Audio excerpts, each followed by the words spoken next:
I went to visit my friend Swagath, who had just returned from abroad after several years.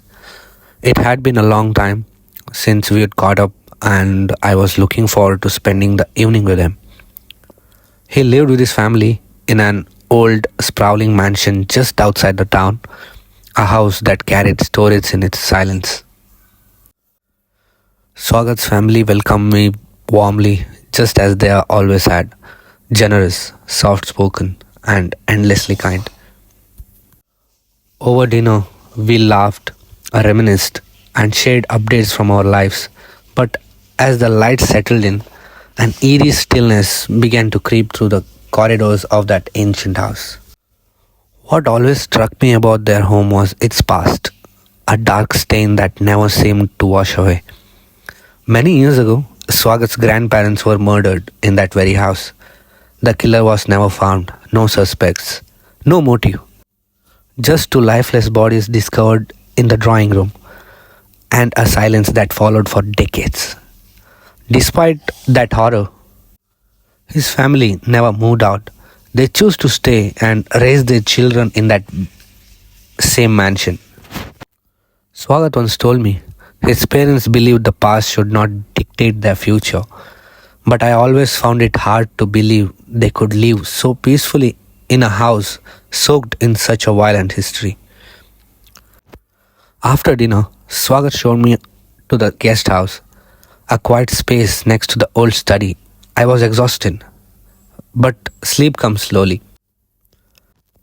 Around 2 a.m., I heard something from down the hallway, a soft, rhythmic creaking sound. At first, I thought it was the wind, but the sound didn't stop. It had a pattern, back and forth, like something heavy moving slowly and deliberately. Curious, I stepped out of my room and followed the sound. It was coming from the old study, a room that was rarely used anymore. The door was slightly open, and inside, highlighted by the moonlight streaming through the window, was an old rocking chair. It was moving back and forth, slowly, calmly. There was no one in the chair. I froze. Every hair on my body stood up. I wanted to run, but something held me there. A compulsion to watch. And then, just as I was about to turn away, I noticed something on the floor beneath that chair. A dark stain of faint but unmistakably blood. I backed away slowly and returned to my room, locking the door behind me. I didn't sleep for the rest of the night. The next morning, Swagath casually mentioned the rocking chair during the breakfast. Funny thing, he said, pouring his coffee. That chair never used to rock on its own, not until after the murders.